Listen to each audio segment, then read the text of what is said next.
Buenas noches, gusto de estar con ustedes de nuevo. Perdón ahí por los inconvenientes técnicos, pero vamos a tratar de repente tal vez de resumir un poquito más lo que les traía hoy, que es un tema que me gusta mucho porque en particular, pues, parte de lo que más me gusta del trabajo que yo hago es la psicofarmacología y poder trasladar, ¿verdad? La importancia que tiene esto en el tratamiento integral de todos nuestros pacientes, pues es algo sumamente importante. Algunos datos, ¿verdad? Para que los tengamos en mente y sepamos por qué es importante que sepamos tratar o sugerir o de repente hasta iniciar los tratamientos, sobre todo hablando de depresión y de ansiedad. Hoy les voy a hablar un poquito más extensa de esas dos enfermedades, sobre todo porque ustedes, como platicamos en la clase que les di previamente, son el médico de cabecera de las mujeres. Todas las consultas generalmente llegan a ustedes y si tenemos esa aprobación, esa validación, ese conocimiento, con mucho más fe van a esa referencia o a recibir tratamiento. Entonces, importante que sepamos, ¿verdad?, que son las enfermedades más prevalentes a nivel mundial, ¿verdad? Ya para el año 2020, según la OMS, más que cualquier otra condición metabólica, de cardiología, etcétera, ¿verdad? Son las enfermedades mentales. Hablando de la depresión, pues es la enfermedad más incapacitante, contando días productivos, la que interfiere más, digámoslo así, con la parte de desarrollo laboral, económico, académico también.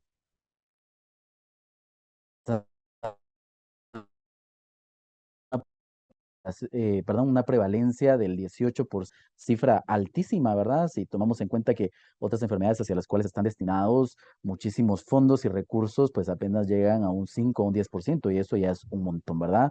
Multipliquemos 18% por los 16 o 17 millones que somos de guatemaltecos, ¿verdad? Esa es la cifra de personas que tienen un episodio depresivo mayor.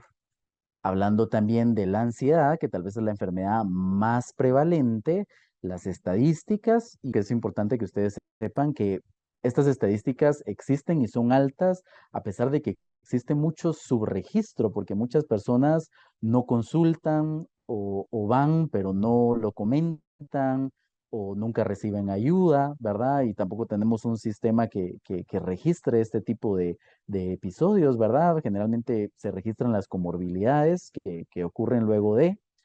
em, pero hablando de la ansiedad, un 31% de las personas a nivel mundial padecen o padecerán un episodio o un trastorno de ansiedad a lo largo de su vida. Eso quiere decir uno de cada tres, y como les comentaba, esto a pesar de que hay muchísimo subregistro. Las estadísticas son muy altas y es importante que sepamos y tengamos una idea un poco más clara de cómo abordar a estas pacientes, porque 18 y 31% de las pacientes que ustedes van a estar viendo van a presentar estas condiciones. Esto se los voy a explicar brevemente. Siempre me gusta incluir cosas fuera del tema que nos ayuden también a entender y que nos puedan dejar también un mensaje. Y como ya saben que se ha investigado tantas cosas, ¿no? Pero muchos de los estudios que hay con respecto a la felicidad, porque nos han metido en la mente que nosotros tenemos que estar felices todo el tiempo, ¿verdad? Y esa es la meta de vida que tenemos. Ahora platicamos más que de felicidad, de bienestar. Pero eso es un estudio bien importante y bien significativo por la población tan grande que tuvo. Y lo que se pusieron a investigar era, pues, qué es lo que nos generaba felicidad o bienestar a los seres humanos, ¿verdad? Como para poder llegar a una conclusión, porque hay tantas vías, tantas sugerencias, tanto que el sistema o la cultura nos lanza que debiera ser la felicidad. Y entonces, pues, decidieron investigarlo como a mayor profundidad, ¿no? Dentro de lo que lograron encontrar es que un 50% de nuestra felicidad o bienestar tiene que ver con la genética, ¿sí? Con la carga que nosotros heredamos, eh, con la capacidad que tienen, ¿verdad? Que esto no solo es un gen, por cierto, ¿verdad? Es poligenético de nuestros receptores de serotonina o ciertos neurotransmisores que se producen en mayor o menor cantidad, como el neuropéptido Y o factores que ayudan al crecimiento neuronal, como el factor neurotrófico derivado del cerebro. Mucho de eso depende de nuestra genética, ¿verdad? Entonces aquí diríamos, bueno, si a mí no me tocó muy buena genética, pues ya perdí mi 50%, pero eso no es cierto porque a través de las intervenciones farmacológicas y psicoterapéuticas, porque la psicoterapia también genera un efecto biológico, nosotros podemos oscilar dentro del mayor rango posible dentro de este 50%. Luego resulta que un 40% de nuestro bienestar viene dado de las actividades intencionadas. ¿Eso qué quiere decir? Quiere decir em, mis hobbies, mis pasatiempos, las relaciones que yo tengo, mis amigos, mis parejas, que lo que yo hago tenga propósito, tenga sentido, tenga metas, ¿verdad? Que mis metas sean congruentes, que logre cumplirlas. Un 40% de nuestro bienestar viene dado por eso, y eso es bien importante saberlo porque entonces hay una parte sobre la cual nosotros podemos actuar de forma muy directa, ¿no? Ahí va incluido el ejercicio y cualquier actividad que tenga que ver con el autocuidado. Y resulta que solo un 10% tiene que ver con las circunstancias. ¿A qué nos referimos con las circunstancias? Aquí tiene que ver todas las cosas que nos han hecho creer que son la clave de la felicidad. Y no vamos a decir que estos eventos no generan felicidad, sí lo hacen, pero generalmente hacen un pico, ¿verdad? ¿A qué nos referimos con circunstancias? A cuando me case voy a ser feliz, cuando compre ese carro voy a ser feliz, cuando me cambie de clínica voy a ser feliz, cuando ponga mi sanatorio voy a ser feliz, cuando tenga un hijo voy a ser feliz. Y por eso la incluí dentro de esto, porque, ¿verdad? Eso es una circunstancia y ahorita vamos a platicar de cómo el embarazo, contrario a lo que se cree, en general es una etapa de riesgo para la salud mental, bueno, y físicamente también por todos los cambios que ocurren. Entonces estamos diciendo que comprar una casa, comprar un carro, irnos de viaje, casarnos, etcétera, no genere felicidad, pero es importante saber que todas estas circunstancias hacen un pico y luego regresamos al estado basal en el que generalmente nos mantenemos, que es este 40 y este otro 50%, que es sobre el cual tenemos que trabajar constantemente, ¿verdad? Nosotros mismos en primer lugar y, por supuesto, en nuestras pacientes. ¿Por qué es importante tratar las enfermedades mentales en el embarazo? Sucede, como les mencionaba, ¿verdad? Y veían en esta gráfica, que un 50% de nuestro bienestar en el largo plazo, ¿verdad? Esa plataforma, ese basal que vamos a mantener, tiene que ver con esa genética y con todo lo que ocurre desde el momento de la concepción.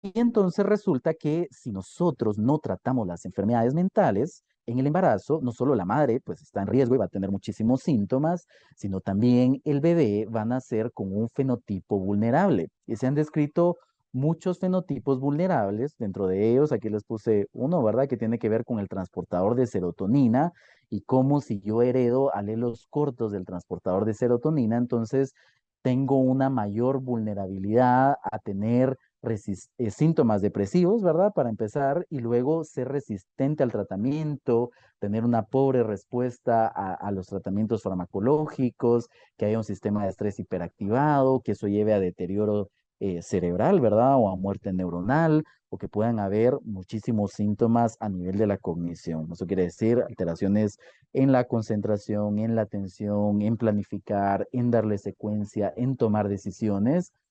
Y eso es grave, porque eso es lo que hacemos todos los días.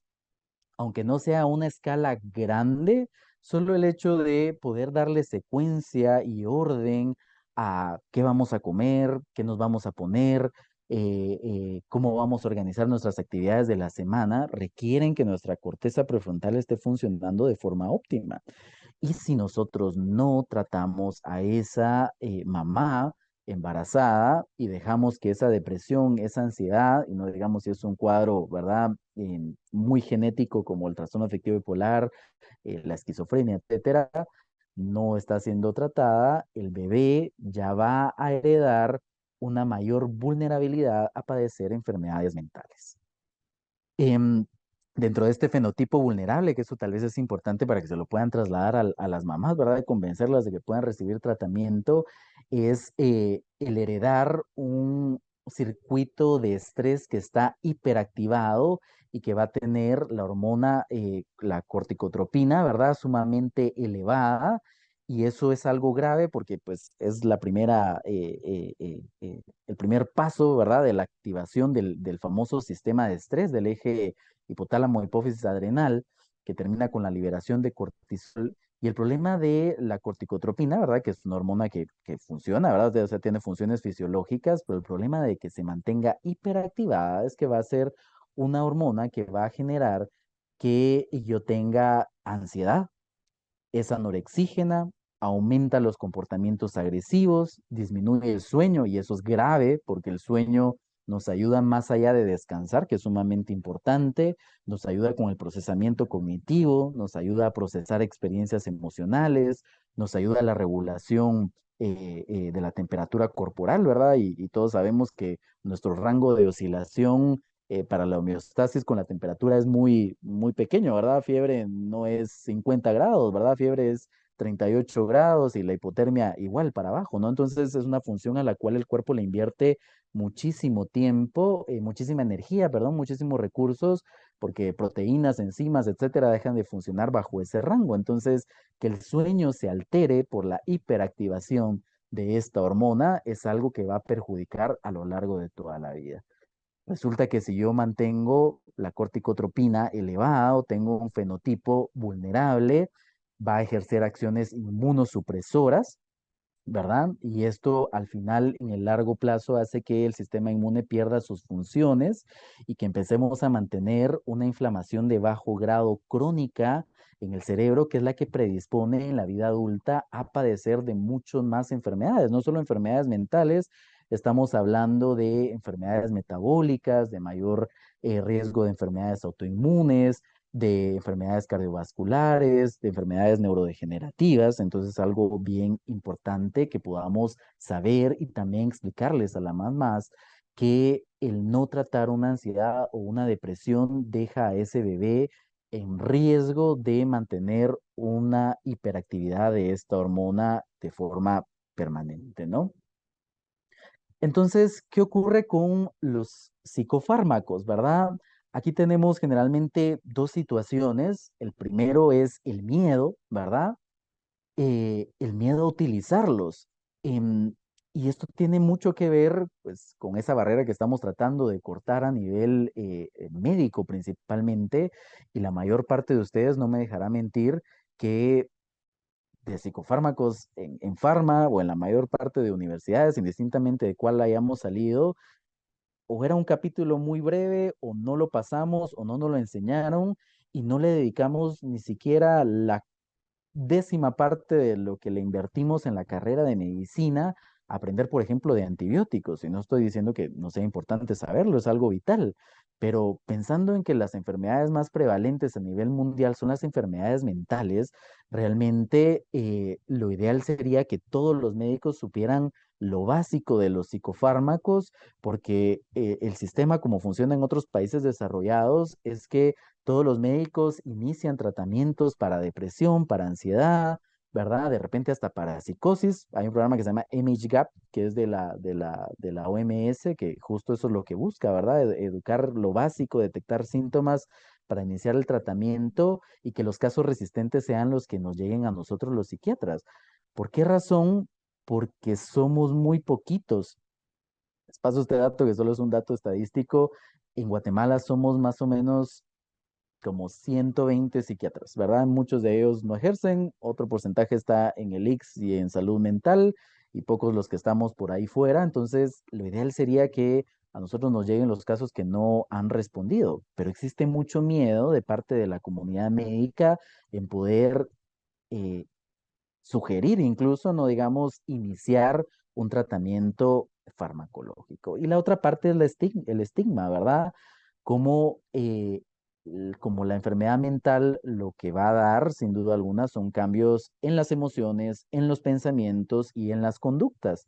¿Por qué razón? Porque esas son las funciones principales del órgano que está siendo afectado, que en este caso sería el cerebro, ¿verdad? Así como si está afectado el corazón, pues lo que vamos a observar es hipertensión o hipotensión o taquicardia, etcétera, etcétera. Pues si se afecta el cerebro, lo que vamos a observar es cambios en las emociones, en los pensamientos, en las conductas. Pero generalmente tendemos a atribuírselo a la personalidad, ¿verdad?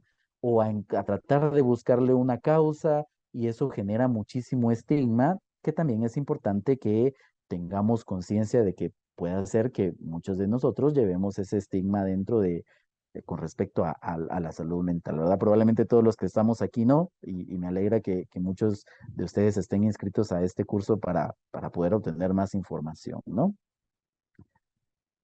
Entonces, datos importantes. Sucede que en las mujeres el periodo perinatal es el periodo en el que menos buscan ayuda a nivel de salud mental. Es de las etapas en las que menos consultan. Y yo les diría, de todos los pacientes que yo veo en la cotidianidad y en los últimos meses, para los pocos psiquiatras que somos, les diría que tengo dos o tres pacientes que están embarazadas y que están en consulta. ¿Qué sucede? La mayor parte de pacientes al enterarse de que están embarazadas automáticamente se quitan el tratamiento. O quienes lo tienen generalmente no lo comentan por el riesgo o por el miedo, perdón, por el miedo que sienten del riesgo de utilizar fármacos o de ser atendidas.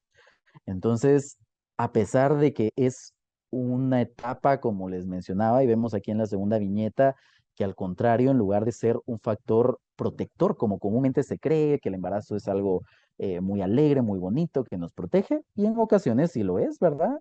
Hay embarazos planeados, planificados, con una pareja estable, con factores protectores, con una familia que ayuda, pero sin embargo, a pesar de tener todos esos factores, todos esos cambios que se dan a nivel físico, a nivel hormonal, generan que realmente esta etapa, en lugar de ser un factor protector, es un factor detonador para desarrollar depresión, ansiedad, o que incluso si tenemos la predisposición genética para la psicosis, incluso pudiera aparecer luego de esta etapa del embarazo, ¿no?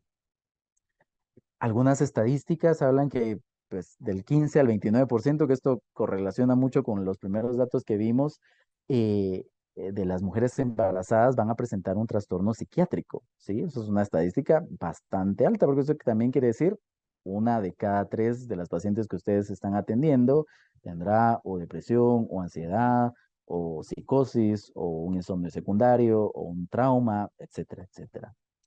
También sucede que en esta etapa del embarazo hay un menor reporte de los síntomas. Entonces las pacientes tienden a minimizar o a no contar o a no expresar por el riesgo de que si lo cuentan, y seguro que lo amerita, se consideraría un tratamiento farmacológico o terapéutico, ¿no?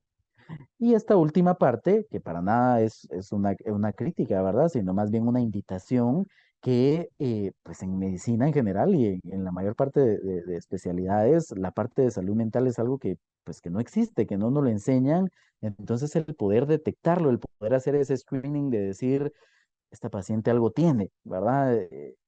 Esto es ansiedad, esto es estrés, que me esté escribiendo todas las noches, cada 2 días para preguntarme qué puede tomar, qué no puede tomar, de repente es una representación del cuadro que no estamos observando. Y seguro ahorita se les vino a la mente esa paciente que está constantemente preguntando, escribiendo, si puede hacer tal cosa, cosas que pudieran sonar como muy insignificantes, ¿verdad? Puedo subir esas gradas, no las puedo subir, de repente es un cuadro que tal vez no hemos detectado y pues esa es la idea de este curso, poder tener un poquito más de conocimiento y poder detectarlo con mayor facilidad.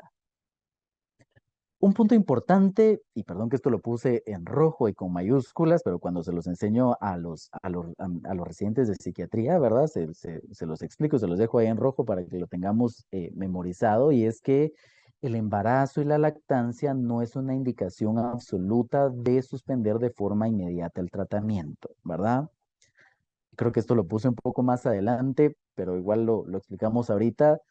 Estamos ante el escenario ideal y tenemos el escenario real, ¿sí? El escenario ideal en el embarazo, y ustedes me corregirán, es que realmente no haya ningún fármaco, y no solo hablando de los psicofármacos, sino en general, ¿verdad? Que no den antibióticos, que no den analgésicos, que la paciente no tenga contacto con los fármacos, que los embarazos sean planeados, ¿verdad? Para que si hay alguna enfermedad de base, pues se puedan tomar decisiones previo a que ocurra. Ese es el escenario ideal.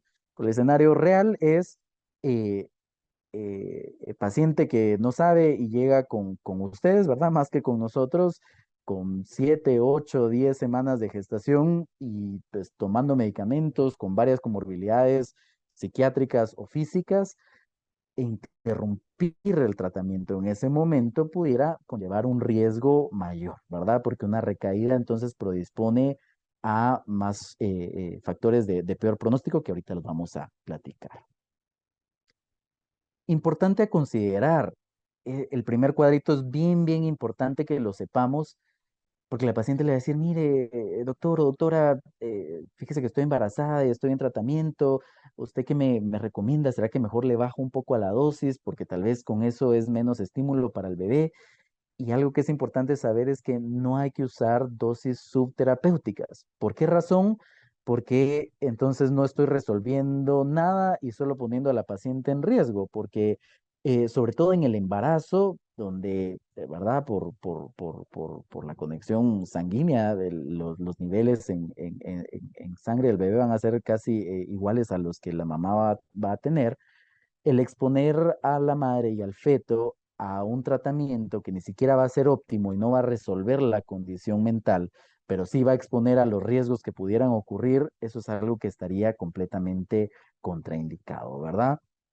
Siempre es importante considerar la presencia de comorbilidades, tanto a nivel mental como a nivel físico, ¿verdad? Para que puedan ser atendidas, porque hay muchas condiciones que también pueden generar síntomas psiquiátricos, como por ejemplo el hipotiroidismo, ¿verdad? El hipohipertiroidismo puede dar síntomas psiquiátricos como depresión, como ansiedad, como irritabilidad, y si eso no está siendo atendido, entonces, pues, pudiéramos caer en un error diagnóstico, ¿verdad? Importante saber la evolución de la enfermedad previo al embarazo o la lactancia, en qué momento del tratamiento estaba esa paciente. Esa paciente venía estable y pues ya estábamos considerando quitar el tratamiento, podemos valorarlo. Esa paciente acaba de tener una crisis de pánico, por ponerles un ejemplo, hace un mes, ¿verdad? No había una respuesta y entonces nos había tocado potenciar en qué momento se encuentra esa paciente, porque dependiendo del momento también pudiéramos decidir, pues de repente darle un poco más de tiempo al tratamiento y luego buscar retirarlo o definitivamente valorar que tiene que permanecer. El cuarto cuadrito, que es algo bien importante, es que como hablábamos al inicio, el embarazo es un factor de riesgo para la salud mental de las mujeres y predispone a que puedan aparecer depresiones postparto. Y las depresiones postparto generalmente son condiciones difíciles de tratar. Entonces, el no atender estas condiciones puede llevar a una depresión postparto y una depresión postparto es más difícil de poder tratar. Es importante saber que si no se tratan estas condiciones mentales, puede haber un riesgo de auto o heteroagresión, ¿sí? Y eso puede llevar a que el desarrollo del embarazo no se cumpla. Y vamos a ver ahorita un cuadrito que les voy a mostrar cómo una paciente con depresión o con ansiedad le va a ser mucho más difícil poder adherirse al tratamiento. Y no hablando del tratamiento psicofarmacológico, que sería el mío, sino al tratamiento de ustedes, ¿verdad? Que puede hacer, puede darle secuencia a sus citas, que puede llevar un buen control prenatal, que se tome los suplementos vitamínicos, que se haga los ultrasonidos en los momentos en los que corresponde, porque como cognitivamente el cerebro no está funcionando de forma adecuada, eso hace que la adherencia a los tratamientos y al seguimiento que tiene que darse durante el embarazo sea peor. Em, este cuadrito es bien importante y lo vamos a discutir más adelante. Es que hablando de los antidepresivos, ¿verdad? Que el nombre está mal colocado, nos vamos a referir a ellos para entender esa familia de medicamentos, pero realmente son neuromoduladores, porque dependiendo de la dosis, ejercen funciones ya sea antidepresivas, ansiolíticas, antiobsesivas, antiestrés, ¿verdad? Em, Vamos a ver, ahorita les voy a presentar el resumen de algunas guías clínicas de medicamentos que tal vez son más seguros en el embarazo, Pero si estamos hablando de una paciente que ya trae un tratamiento, sí es importante valorar el riesgo-beneficio de cambiarla a una opción aparentemente más segura. ¿Por qué razón? Porque si ya viene estable con cierto medicamento y por el embarazo nosotros decidimos cambiarlo, no hay una garantía absoluta de que la paciente vaya a responder bien a ese otro tratamiento y que entonces podamos detonar una crisis. Y esa crisis tanto para la paciente como para el bebé puede ser muchísimo más perjudicial, ¿verdad? Entonces es una decisión compleja, pero en general lo que las guías nos recomiendan es que si la paciente ya viene estable con cierto tratamiento y en eso descubre que está embarazada y necesitamos mantenerlo, que ese antidepresivo sea el que se mantenga a lo largo del embarazo, con excepción de algunos que les voy a mostrar ahorita, que tal vez sí valoraríamos mejor retirarlo, ¿no? El nivel de funcionamiento de la paciente, que iría un poquito de la mano de la evolución, ¿verdad? Era una paciente que estaba trabajando, estaba estudiando, estaba activa, tiene amigos, tiene una situación estable, o es una paciente que está en crisis, que ha estado aislada, que ha descuidado su aliño, ha descuidado su higiene, ha dejado de hacer cosas. Y por supuesto, los estresores actuales. Ustedes no me dejarán mentir, como les digo, ustedes son los médicos de cabecera de la mayor parte de las mujeres, que muchas veces a ustedes también les toca fungir como terapeutas, ¿no? Y de repente escuchar que están teniendo problemas con su pareja o que están en el embarazo y en un proceso de separación o de divorcio, o problemas económicos o problemas de salud. Todo eso nos puede ir dando, les puede ir dando a ustedes una idea un poco más grande o más clara de que si esta paciente está en riesgo, porque de repente tal vez no está en crisis, es alguien que, digamos que tuvo un episodio depresivo y resolvió, pero ahorita nos empieza a contar que, ¿verdad? Que la despidieron, que está teniendo problemas con el esposo, de repente hay violencia, porque lamentablemente eso es muy frecuente, aunque quisiéramos creer que eso no sucede, es lamentablemente muy frecuente. Ustedes pueden ubicar que esta paciente ya está en riesgo y que sería una buena idea hacer una intervención, que no por fuerza es farmacológica, pero de repente psicoterapéutica para evitar una depresión o una ansiedad a lo largo del embarazo.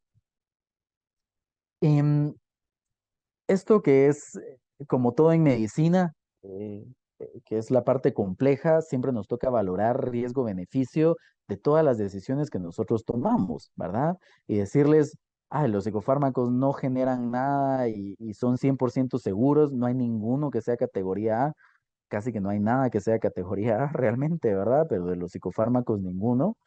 Pero sí es importante poner en una balanza el riesgo o aparente riesgo que pudiera existir del uso de los psicotrópicos versus los riesgos que implica el no tratar una enfermedad psiquiátrica. ¿Por qué razón? No es porque yo lo haga, aunque pudiera sonar de esa forma, ¿no? Pero algo que es bien importante saber y me gustaría trasladarles es que todas las enfermedades mentales realmente el nombre está mal puesto. ¿Por qué razón? Porque no estamos hablando de la mente y de la mente como algo que sucede fuera del cuerpo. E incluso ni siquiera estamos hablando del cerebro, aunque el sistema nervioso central pues es el órgano que generalmente tiene muchísima afectación con las enfermedades mentales. Realmente las enfermedades mentales son enfermedades sistémicas. ¿Por qué razón? Porque como generan una inflamación a nivel del sistema nervioso central y el sistema nervioso central se distribuye a todo el cuerpo o viceversa, ¿verdad? Una inflamación sistémica llega al sistema nervioso central y genera síntomas psiquiátricos. Entonces estamos hablando de algo que afecta todo, ¿verdad? Además, recordemos que si la central de control de todo nuestro cuerpo está enferma, entonces van a haber manifestaciones más allá del cerebro, van a haber manifestaciones cardíacas, respiratorias, inflamatorias. El sistema inmune va muy de la mano con el sistema nervioso central, entonces va a haber afectación de todos los sistemas, ¿no? Entonces el riesgo de no tratar una enfermedad mental es alto, ¿verdad? No solo por la condición mental en sí y el malestar que le va a generar eso a la paciente, sino porque al final va a generar una inflamación crónica de bajo grado de forma generalizada que va a alterar el funcionamiento corporal, ¿no? Entonces, esta es una tablita que nos resume parte de lo que ocurre cuando si no tratamos la enfermedad mental durante el embarazo o durante la lactancia, ¿verdad? Dentro de los riesgos que podemos tener, ¿verdad? Es que haya una disminución del crecimiento fetal, ¿verdad? Que haya una edad gestacional baja, que tenga un embarazo pretérmino, que tengan bajo peso al nacer, que no tengan una buena respuesta a la anestesia, que haya preeclampsia, y eso nos hace mucho sentido, ¿verdad? Porque si lo que sucede en las enfermedades mentales, sobre todo depresión y ansiedad, es que el sistema de estrés está hiperactivado. Si yo estoy en estrés, voy a necesitar que mi corazón lata más rápido, que haya más sangre en los músculos, entonces se eleva la presión arterial, eso me deja en mucho más riesgo, ¿no? Los bebés, ¿verdad? Que nacen de madres con depresiones o ansiedades no tratadas, pueden tener Apgars mucho más bajos, una circunferencia craneal menor, van a tener niveles más altos de cortisol, que esto es lo que platicábamos antes, ¿verdad? El fenotipo vulnerable que ya deja a un bebé con niveles de cortisol altos, que con mayor facilidad va a desarrollar enfermedades mentales y físicas con mayor facilidad. Son pacientes o bebés que van a tener niveles de dopamina y de serotonina mucho más bajos, y entonces eso ya me predispone a depresión, ansiedad, ¿verdad? Va a tener dificultades con el afecto, hablando del afecto como esa relación o ese vínculo que se desarrolla, sobre todo en esos primeros años de vida, con las figuras primarias, ¿verdad? Son bebés que van a tener mayor irritabilidad, mayores alteraciones en el sueño, ahí es donde regresamos al fenotipo vulnerable, hablando del desarrollo del bebé, un impacto significativo en la relación madre-hijo, que eso se recuerdan en la clase que recibimos de trauma, el no tener un padre que o madre que me atienda de forma adecuada, que sea negligente, que me ignore, y no porque quiera, por maldad, sino porque su cerebro no se lo permite, es una experiencia traumática. Y se recuerdan que cuando hablamos de trauma, todas las consecuencias que eso genera, si la madre está deprimida o extremadamente ansiosa, no va a poder generar esa conexión madre-hijo, esa diada que es necesaria para aprender la autorregulación, ¿verdad? Hay mayores tasas, ¿verdad? De déficit de atención e hiperactividad, mayores tasas de dificultad para la regulación emocional, más problemas de conducta. Son niños que generalmente son mucho más ansiosos, ¿verdad? Porque ya traen este endofenotipo. Y esta parte primera de repente puede ser la que nos puede servir para asustar a las mamás y que, ¿verdad? Motivarlas a que puedan recibir ayuda. Pero es importante también saber que hay riesgos para ellas, ¿verdad? Que es lo que ustedes van a ver. Una madre que está deprimida o extremadamente ansiosa, no digamos si está psicótica, ¿no? Pero tal vez eso puede ser un poco más fácil a veces de ubicarlo, ¿no? Alguien que está alucinando. Em, Va a tener una nutrición deficiente. Recordemos que el apetito es una función que va muy ligada al estado de ánimo y al sistema de estrés. Entonces va a haber una nutrición deficiente. Eso implica que físicamente van a empezar a haber cambios. Puede haber anemia, hipovitaminosis. Una paciente que está altamente deprimida o ansiosa va a tener poco cuidado con su aliño y con su higiene. Entonces una mayor predisposición a infecciones, por ejemplo, ¿verdad?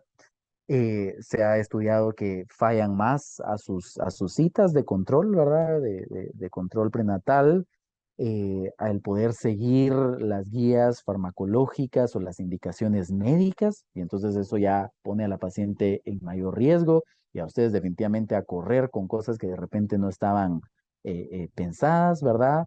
De repente sustancias que ayuden a regular, como el alcohol, que se recuerdan que hablábamos en la clase de trauma, que el sistema nervioso siempre va a buscar formas a través de las cuales poder calmarse, y dentro de ellas están pues las drogas, y pues el aparecimiento de la depresión o la psicosis postparto, ¿verdad? Y por supuesto el impacto en otros miembros de la familia que va a perjudicar el entorno, y recordemos que el ambiente siempre juega un rol sumamente importante, ya sea protector o como perpetuador de los síntomas a nivel mental. Entonces, brevemente aquí les voy a presentar el resumen de algunas guías, ¿verdad? Para que ustedes lo puedan tener como más ubicado y les puede servir para poder trasladar la información a sus pacientes.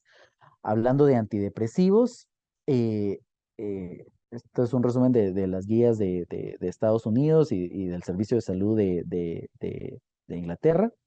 La primera línea en el embarazo, los que se han demostrado que son más seguros, son la sertralina, la fluoxetina y el citalopram, ¿verdad? Eh, para casos resistentes, la venlafaxina, que es un medicamento dual, sería tal vez el medicamento de indicación. Y aquí de último y en rojo les puse la paroxetina, que tal vez dentro de los antidepresivos, al igual que los tricíclicos, aunque esos ya no los utilizamos, aparecen dentro de la categoría D de la clasificación de los medicamentos de riesgo en el embarazo, porque pudiera eh, generar anomalías cardíacas con un poco más de frecuencia. No es que todas las pacientes que toman paroxetina, sus hijos van a tener anomalías cardíacas. Les envía ahí unos estudios que de repente les pueden servir para ver que, aunque se han reportado casos, muchas veces las estadísticas son muy similares a pacientes que no han tenido ningún tratamiento, entonces no se ha logrado concluir en que realmente hay un riesgo mucho mayor de utilizarlo, pero como existen estos reportes, pues es importante saber que tal vez paroxetina no sería pues nuestra primera opción, sobre todo si vamos a iniciarlo ya con la madre embarazada, ¿verdad? Si ya lo trae, nos tocaría valorar riesgo-beneficio. En la lactancia, tal vez digamos que es un poquito más fácil por el hecho de que a través de la leche materna el porcentaje de medicamentos que llega a los bebés ya no es tan alto como llega a través de la sangre y del líquido amniótico, que es lo que sucede en el embarazo. Entonces, el porcentaje del medicamento es menor. Si leemos la mayor parte de guías y libros, nos van a recomendar que si tenemos a una madre lactante, lo ideal sería que se van, o sea, ideal, como les digo, es utilizar fórmula y que la madre pueda recibir el tratamiento. ¿Por qué razón? Porque como hablamos, la lactancia materna es algo maravilloso y todos sabemos lo importante que eso es, ¿verdad? Sobre todo a nivel del sistema inmune, pero mucho más afectado se va a ver el sistema inmune si hay traumas, si no hay regulación, porque la madre no se encuentra en condiciones como para dar una crianza adecuada, ¿no? Pero es importante saber, como hablábamos en el mensaje que estaba en rojo, que no es una contraindicación absoluta y sobre todo la lactancia, el riesgo ya es muchísimo menor.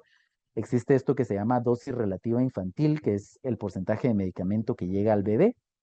Si es menos de 10, se considera que el medicamento es seguro, ¿verdad? Em, y la mayor parte de antidepresivos tienen un porcentaje menor de 10, siendo el más seguro, como vamos a ver ahorita, la sertralina en el embarazo, ¿verdad? Entonces, si nos tocara escoger en la lactancia, pues la mayor parte de ellos se puede utilizar. Sertralina tal vez sería nuestra primera opción. Ese nombre tal vez no lo podemos grabar porque sería la primera sugerencia que ustedes le pueden hacer a sus pacientes. Existe otro como la mirtazapina, que se puede utilizar. Lo único es que este genera un efecto hipnótico y una ganancia de peso significativa, pero es bastante segura. Ya en esta etapa, la paroxetina y la fluoxamina, que son hermanos de la sertralina, ya pudieran utilizarse. La fluoxetina en este caso, que es el famoso Prozac, que es el inhibidor selectivo de recaptura más antiguo que existe, el que se conoció como la pastilla de la felicidad, porque fue un boom cuando salió. En este caso se evitaría porque dura bastante tiempo en el cuerpo y tal vez no sería nuestra primera opción. Pero sertralina, tanto en embarazo como en lactancia, pudiera ser una opción que ustedes pueden sugerirle a sus pacientes porque se ha demostrado que es bastante seguro. Como en todo, ¿verdad? Y me imagino que a ustedes les ocurre bastante, tenemos mucho más evidencia de medicamentos antiguos que de medicamentos nuevos, porque como antes las guías éticas de los estudios no eran tan rígidas, pues ocurría que pues, se les daba a mujeres embarazadas y a niños y pues de ahí se veía qué ocurría, ¿no? Versus ahora que las reglas son más estrictas y no cualquier medicamento pasa a una etapa de estudio donde se puede investigar dentro de estas poblaciones.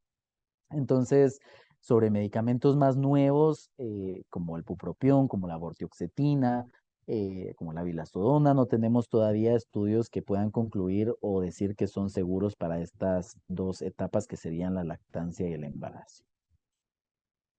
Hablando de los antipsicóticos, que también nos pueden funcionar como estabilizadores, Nuestro primer lugar sería la olanzapina o la quetiapina, serían tal vez los dos medicamentos que preferiríamos utilizar tanto en embarazo, perdón, en embarazo como en lactancia. De ahí pasando en segundo lugar por la risperidona y el haloperidol, ¿verdad? El haloperidol es un antipsicótico muy, muy viejo. Este tiene mucha evidencia de su uso en mujeres embarazadas con resultados positivos. Pasa a segundo lugar porque genera bastantes efectos secundarios y por eso es que no lo utilizamos. Generalmente todavía se utiliza en instituciones públicas como el Hospital de Salud Mental, pero tal vez no es lo primero que utilizaríamos en la práctica privada. Y clozapina y aripiprazol, de repente nos aprendemos estos nombres, tal vez sí estarían contraindicados dentro de estas dos etapas, ¿verdad? Aripiprazol porque no hay estudios concluyentes y clozapina porque es un medicamento que como efecto secundario pudiera dar a granulocitosis y esto también pudiera ocurrirle no solo a la mamá, sino al bebé, ¿verdad? Entonces, clozapina es un medicamento que no utilizaríamos con las madres, aunque les soy muy honesto, clozapina no es algo que nosotros utilicemos de forma tan seguida, porque está destinado para casos resistentes. En algún momento en el ICS sí era el antipsicótico que había, entonces se lo estaban dando a todo mundo, pero en sí la indicación de la clozapina es solo para pacientes que no han tenido una respuesta a otros medicamentos para casos resistentes, menos probable que lo vean. De repente si tienen pacientes que tienen seguimiento de salud mental en el ICS, se topen con la clozapina, pero importante saber que aquí sí habría que valorar, ¿verdad? No, no sería lo ideal utilizar en el embarazo o en la lactancia. Hablando de los ansiolíticos, aquí esta parte sí se complica mucho porque todas las benzodiazepinas sí tienen efectos secundarios sobre el bebé principalmente, ¿verdad? La mayor parte son categoría D y pueden generar problemas a nivel respiratorio, ¿verdad? Depresión respiratoria y por eso buscaríamos evitar utilizarlos lo más que podamos. Si nos tocara utilizar, tenemos una paciente que, por ejemplo, tiene ataques de pánico, no podemos idealmente dejar un ansiolítico con horario y de forma, ¿verdad? Secuenciada, porque esto pudiera generar, pues, estos efectos sobre el bebé, ¿no? Entonces preferiríamos medicamentos como el lorazepam, cuya vida media es corta, solo para casos donde hay crisis, para que el estímulo permanezca poco tiempo dentro del cuerpo, generalmente como un par de horas, desaparezca y entonces no esté circulando de forma constante y generando pues estos cambios que pueden ocurrir en el bebé. Además, recordando que los únicos medicamentos que pueden generar adicción dentro de la psiquiatría son las benzodiazepinas. Todo lo demás, antipsicóticos, ansiolíticos, estabilizadores, estimulantes, hipnóticos, etcétera, no generan adicción a excepción de las benzodiazepinas. Entonces, esto sí es algo que pudiera generar síndrome de abstinencia en el bebé, ¿verdad? El generar el famoso floppy baby, dificultades o distrés respiratorio. Entonces, las benzodiazepinas sí, idealmente es algo que no debiéramos utilizar, pero si nos toca utilizarlo de vida corta, como el lorazepam, que tal vez sería el más seguro de utilizar en esta etapa. Y por último, les voy a platicar un poquito de los estabilizadores del ánimo. Aquí estamos hablando principalmente de estos medicamentos que nos sirven para el trastorno afectivo bipolar. También los utilizamos muchas veces como potenciadores de los antidepresivos. Em, Aquí la cosa se complica un poco porque el problema es que, hablando de estabilizadores, tenemos tres, ¿verdad? Que se podrían clasificar de esa forma, que serían la lamotrigina, el carbonato de litio, el famoso litio, y el valproato o el ácido valproico, valpaquine o epival, de repente son los nombres que ustedes han ubicado, son anticonvulsivante, el valpaquine y la lamotrigina, de repente por ahí lo han escuchado, ¿verdad? De pacientes con crisis epilépticas, nosotros los utilizamos como estabilizadores. Pero resulta que tanto el litio como el valproato tienen actividad teratogénica, sobre todo el valproato, dentro de todos los fármacos, los psicofármacos, tal vez el que mayor riesgo va a tener para el bebé es el valproato. Y es porque puede generar enfermedades o defectos, mejor dicho, del tubo neural. em, Por eso idealmente una paciente que está tomando estabilizadores, el embarazo deberá ser muy programado, ¿verdad? Porque si esto ocurre en las primeras 3 semanas, pues ya los efectos ocurrieron, ¿verdad? Y pues resolverlo sería más adelante en la vida, ¿no? Tenemos el carbonato de litio, que es un excelente fármaco, un excelente estabilizador, a pesar de ser algo tan antiguo, sigue siendo primera línea para el tratamiento del trastorno afectivo bipolar, ¿verdad? Desde los años 70 tiene aprobación FDA y se empezó a utilizar desde los años 50, incluso un poquito antes. Y a pesar de que ya no hay alguna casa farmacéutica que sea dueño de, ¿verdad? Porque el litio al final es un metal alcalinotérreo, algo que pertenece a la tierra, ¿no? Sigue teniendo pues esa evidencia tan sólida de mejoría en nuestros pacientes. Pero el problema del litio es que obtiene un mayor riesgo de poder generar anomalías cardíacas, ¿verdad? Entonces es algo importante a tomar en cuenta. Si nos tocara escoger un estabilizador del ánimo, la motrigina sería ¿verdad? El estabilizador que tal vez pudiera ser mucho más seguro de utilizar. El problema de la lamotrigina es que nos sirve solo para los episodios depresivos, ¿verdad? Del estado de ánimo, no nos cubre la manía o la hipomanía en el trastorno afectivo bipolar.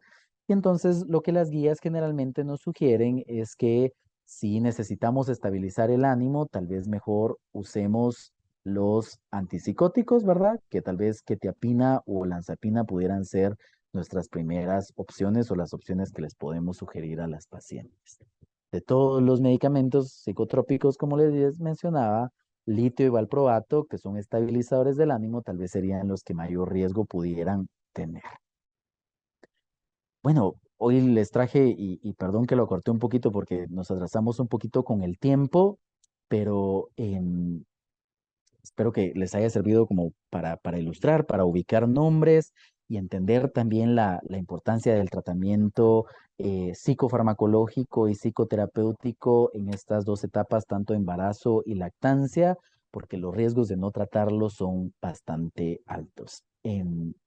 Bueno, entonces no sé si alguien tiene alguna duda o pregunta o comentario que yo pudiera ayudarles. Doctor, muchas gracias por tan brillante exposición. Usted mencionó en una de las diapositivas miedo y estigma. Yo ¿Mm? creo que ese temor siempre nos da a los médicos que no tenemos como la costumbre de manejar este tipo de medicamentos. Sin embargo, sí es responsabilidad principalmente obstétrica, ¿verdad? Ya que lo que usted mencionaba, la importancia de, por ejemplo, los niveles altos de cortisol, yo creo que aquí todos los colegas podemos tener alguna historia de contar de alguna paciente, como usted la mencionaba, las que vienen muy angustiadas de que si van a ser buenas madres, o sea, cosas que no están pasando y que definitivamente desde mi punto de vista, hubo algo ya que se debió haber tratado de salud mental previo y nadie lo detectó, ¿verdad? Y el embarazo vino a detonarlo. Ujú. Ahora, yo tengo una pregunta. Dentro de todas las herramientas que ¿hay algo específico para la mujer embarazada que uno pudiese, alguna herramienta, un cuestionario, algo que nos pudiera como orientar para la que esté embarazada o buscando un bebé y que sea Ujú. parte dentro de esa evaluación que le hacemos a las mujeres con su torch, con darle su ácido fólico, una prenatal 3 meses antes para que tenga los niveles. Ahora incluso preparamos a la pareja con zinc, vitamina D, ácido fólico para la mejor calidad de espermas. Pero esta parte de salud mental es tan valiosa para que el embarazo pues se dé bien y el producto de la gestación, que es nuestra Ujú. responsabilidad, y no el tener un bebé estresado, sino el tipo de adulto que va a llegar a ser, Claro. ¿verdad? Ok. Sí, definitivamente hay escalas. Si quieren, al igual que la vez pasada, me comprometo con ustedes a enviarles algunas escalas que sean fáciles como para hacer un Ujú. screening, ¿verdad? Porque más allá de hacer el diagnóstico, la idea es poder hacer ese tamizaje y ver si tenemos una paciente que pudiera estar en riesgo o con síntomas de para poder hacer la referencia. Hablando de herramientas, aparte, no sé si entendí bien la pregunta, pero si no aprovecho para responder. Em, pues los psicofármacos es una herramienta, ¿verdad? No es la Ujú. única herramienta. Ok. Recordemos que es importante saber que un proceso psicoterapéutico es sumamente importante, ¿verdad? Y nos puede servir muchísimo. También están todas las herramientas físicas, ¿verdad? Como pudiera incluirse de repente el ejercicio, pero esto depende, ¿verdad? Porque no todas las pacientes van a ser candidatas, ¿verdad? No vamos a poner a una paciente con riesgo de hemorragia a hacer ejercicio, efectivamente no, Ujú. ¿verdad? Entonces, por eso es que algunas aplican y otras no. Y pues pudiéramos también englobar herramientas de tipo sensorial, que de repente, si ustedes me lo permiten, yo les puedo enviar algunos videos de ejercicios o cosas un poquito más accesibles a las cuales podemos tener como para poder regularnos, ¿verdad? Porque la idea es, entre más herramientas tengamos, más fácil va a poder ser regularnos. Y todo esto se complementaría con la parte psicofarmacológica, ¿verdad? No siempre va a ser necesaria, pero si es necesaria, también es importante saber que entonces no es solo tomes el medicamento y dejemos de hacer todo lo que regularmente hacíamos, sino poder complementarla con respiración, con relajación muscular, con herramientas sensoriales y por supuesto, ¿por qué no? Con un proceso terapéutico, ¿no? Muchas gracias, doctor. Yo rescato algo que usted dijo al inicio y es lo que muchas veces podemos decirle a la paciente, bájele a la dosis. Y era lo que usted decía, ¿verdad? Eso nos puede empeorar el cuadro. Entonces, eh, excelentísima presentación.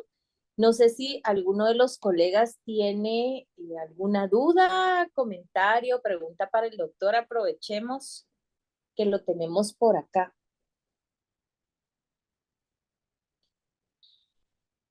Acá en el chat dice, el doctor Gustavo Mérida dice, gracias por la ponencia, Gerardo. Un gusto siempre oír tus ponencias. Tengo dos dudas. Uno, he tenido la oportunidad de recibir una paciente con uso de paroxetina por trastorno de pánico.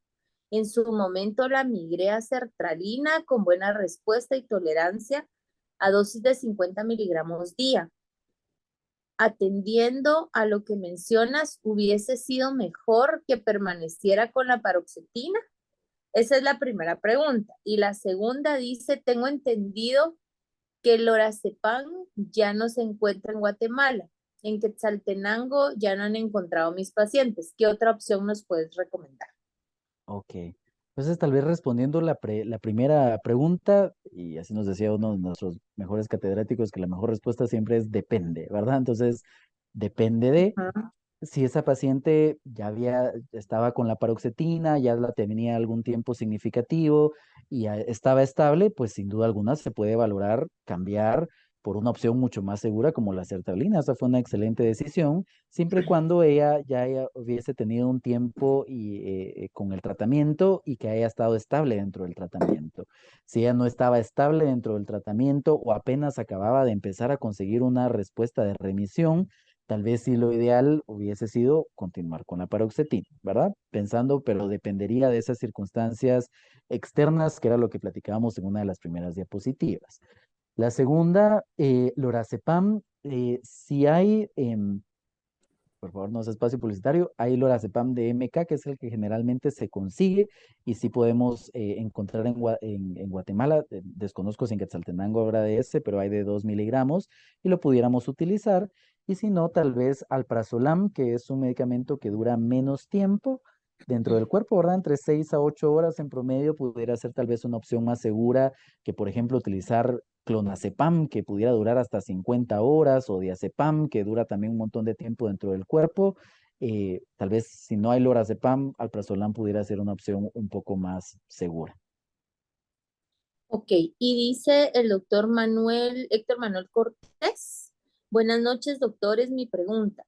si decidimos cambiar a la paroxetina por un fármaco de primera línea, ¿cuál de los tres que mencionó en su conferencia nos recomienda? Miren, si nos tocara, la respuesta siempre sería depende, porque si hay un tratamiento, lo ideal sería continuar el tratamiento si la paciente ha estado estable con ese tratamiento. Pero si nos tocara escoger un fármaco, de verdad, tal vez el más seguro en ambas etapas, yo les diría que sertralina sería la opción más segura a escoger, ¿verdad? Si de todos nos tocara tomar uno, sertralina Ujú. sería la opción más segura tanto en embarazo como en lactancia. Ok, Ujú. pues muchas gracias, doctor. Yo creo que ya no hay más preguntas y pues esperamos nos pueda compartir los videitos y la guía que nos ofreció para poder tener ese recurso y Ok, proporcionárselo a las pacientes y así a poder derivar respectivamente ok, y ok. hacer un manejo en conjunto. Ok, excelente. Pues qué gusto estar con ustedes, qué bueno que haya presencia en la salud mental, de interés en la salud mental y espero que nos podamos ver pronto y les mando los videos y las guías lo más pronto posible.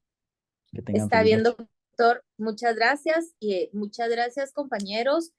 Y está pendiente de la fecha de la última clase, ¿verdad? Está por definir eh, si es la quincena, la semana del 15 o la semana del 20 de octubre, el 23 creo yo. Les estamos avisando en el chat y que ya esa sería nuestra última conferencia, eh, que es sobre climaterio. Así que muchas gracias por conectarse y en cuanto tengamos los recursos que nos ofreció el doctor, se los estamos compartiendo. Muchas gracias, bendiciones. Gracias, feliz noche.